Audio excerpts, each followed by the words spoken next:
Hello, SOC 135 Population Studies class. This is on fertility concepts. And in here, we're going to discuss rates with corresponding formulas. So there is computation in here, crude birth rate. We're going to discuss general fertility rate, age-specific fertility rate, children ever born, completed fertility rate, and total fertility rate. So each of these has a corresponding formula. So we are going to solve. So let us first have the concept of fertility. We know, we have discussed before, that fertility is one of the factors that affect population change, whether the population increases or decreases. It is possibly because of fertility. It pertains to the number of live births women have. So only those live births, even if a woman gets pregnant 5 times, but the 2 was on miscarriage, 3 were born successfully, so the fertility is just 3.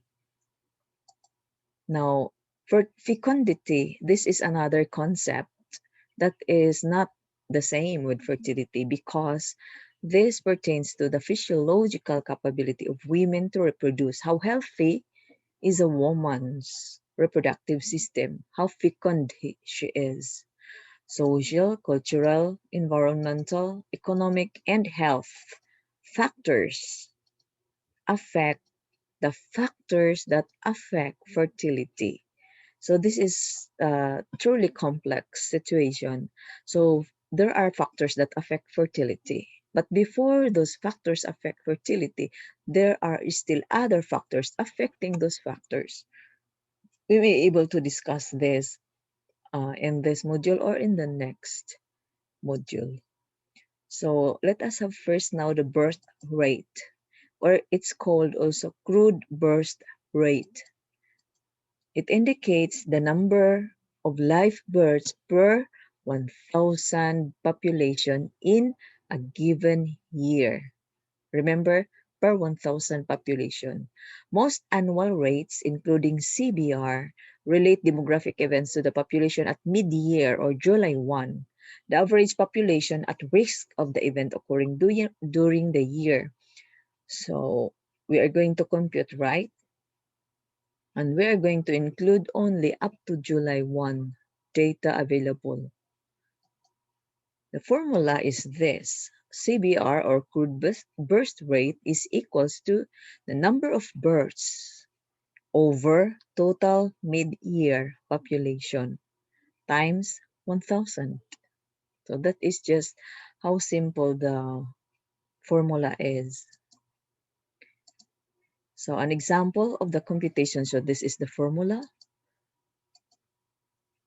Um, Suppose the number of births total to 161,042 and the total mid-year population of that area is 7,485,600 multiplied by 1,000 or that K in the formula, it equals 21.5. Remember, this is crude birth rate pertains to people. So 21.5 you are going to make it into a whole number.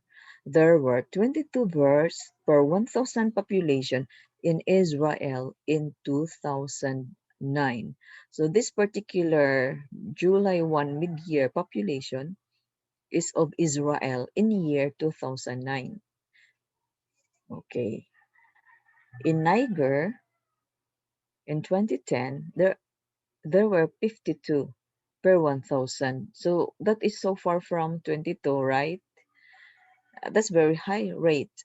Whereas in Taiwan, in 2009, there were only 8 per 1,000. That is very low. So you see now the disparity between the two countries, actually 3 countries, 22, 52, and 8.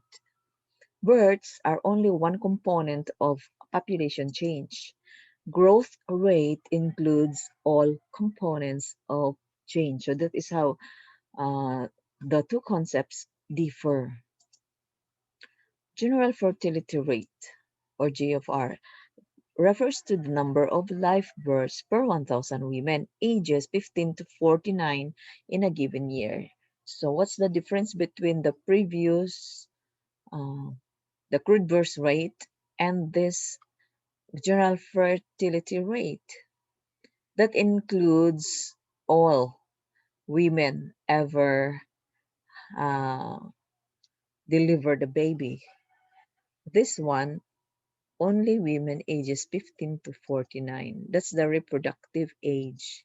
So the formula is number of births over or divide by number of women ages 15 to 49 times 1,000. So GFR is a somewhat more refined measure than the birth rate because it relates births to the age sex group at risk of giving birth. So usually those women between 15 to 49. This helps eradicate distortions that might arise because of different age and sex distributions among populations. The GFR is a better basis to compare fertility levels among populations than are changes in the crude birth rate. An example, suppose these are the numbers: 2 million uh, births, okay, and 22,285,000. These are the women uh, of ages 15 to 49, right? Times 1,000, that is 91. So to interpret, there were 91 births per 1,000 women ages 15 to 49 in Egypt in 2010. Okay, that is Egypt this time. Now, this is in Zambia. These are some Zambian mothers with their children. From 2004 to 2007, there were 214 live births per 1,000 women, ages 15 to 49, one of the highest in the world. Imagine that. Whereas in Taiwan, in 2009, there were only 36 per 1,000 women. So one of the lowest in the world. Age-specific fertility rate. This is done to see differences in fertility behavior or to compare over time. The formula is number of births to women ages 20 to 24 over number of women ages 20 to 24 multiply by 1,000. So an example is this. There were over a million number of births to women ages 20 to 24, and there were over 10 million women ages 20 to 24. Multiply by 1,000, you have 103. 103, is that a lot? So that's in the United States. There were 103 live births for every 1,000. United States in 2008 data. So between those ages 20 to 24. Now, what's this? In Tanzania, between 2007 to 2010, there were 260 ESFR. So in the United States, remember, 103. This one, 260. This is one of the highest. Now in Guyana, from 2006 to 2009, 163. And this is in Japan. In 2008, there were only 38, okay, live births for every 1,000 women. Compare, so in this slide, to compare the fertility rates for women in the United States in the different age groups and time periods in the table below. So year 2, 4, 5. There are 5 entries for year, but different. Age is 20 to 24, 25 to 29, and 32 to 34 in the columns. Now, in 1976, birth rates were at an all-time low. Okay. In 2008, highest fertility levels in 1976, there were 1.73 children per woman. And in 2008, there were 2.085 children per woman. Now let's go to children ever born. Pertains to the number of children ever born at various ages of the mother, provides one measure of a population's fertility. This is useful only if the age group of women considered is specified. So there is the concept completed fertility rate.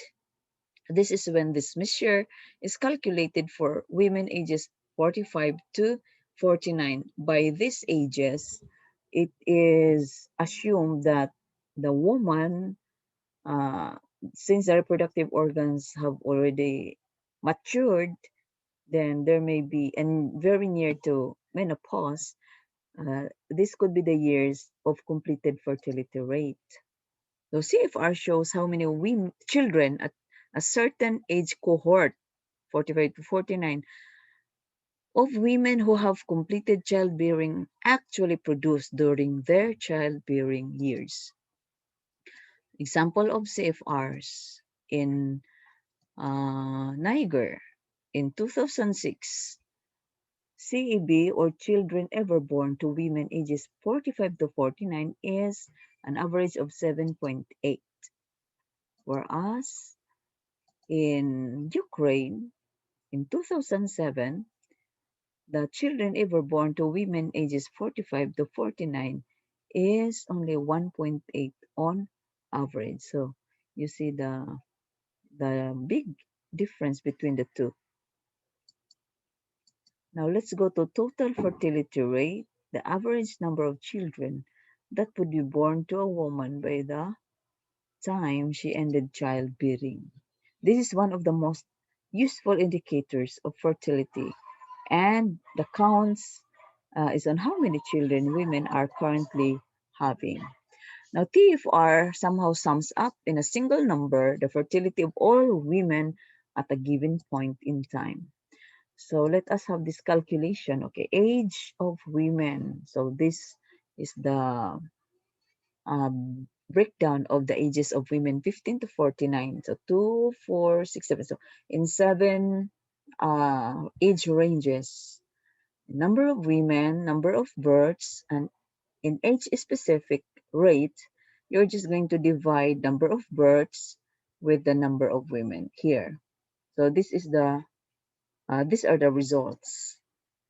So the sum of all of this would be 0.417, and the total fertility rate is equals to the sum of age specific rates. So this one, the total, and then multiply by 5, and uh, you have this 2.09. So the TFR is 2.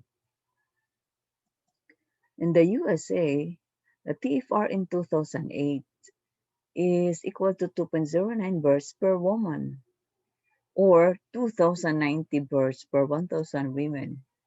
So if age-specific rates for 2008 stayed at same throughout their lives, US women of childbearing age would have an average of 2.1 children each. In some developing countries, TFR is more than 5 children per woman, but in some most developed countries, TFR is below 2. These parents don't want liabilities because others uh, consider children as liabilities. So children limit their movements, so they don't have freedom.